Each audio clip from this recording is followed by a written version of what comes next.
When we were talking about the atoms, one of the trouble that people have with the atoms is that they're so tiny and it's so hard to imagine the scale.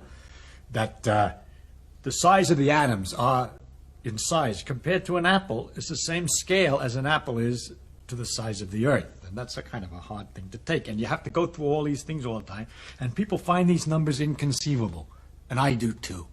And the only thing you do is you just change your scale. I mean, you're just thinking of small balls, but you don't try to think of exactly how small they are too often, or you get kind of a bit nutty, all right? But in astronomy, you have the same thing in reverse, because the distances to these stars are so enormous.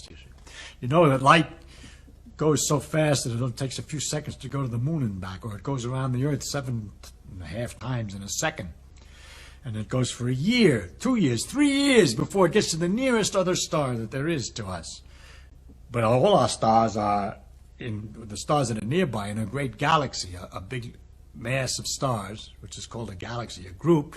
Well, our galaxy is, what is it, something 100,000 light years, like 100,000 years. And then there's another patch of stars.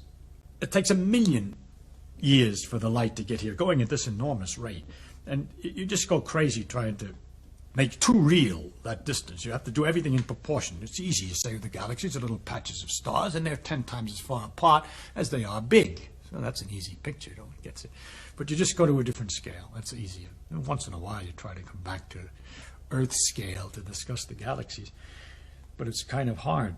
The number of stars that we see at night is only about 5,000. But the number of stars in our galaxy, the telescopes have shown when you improve the instrument. Oh, we look at a galaxy, we look at the stars, all the light that we see, the little tiny influence, spreads from the star over this enormous distance of 3 light years for the nearest star. On, this light from the star is spreading. The wavefronts are getting wider and wider, weaker and weaker, weaker and weaker, out into all of space, and finally the tiny fraction of it comes in 1 square, 1/8 of an inch, tiny little black hole, and does something to me, so I know it's there.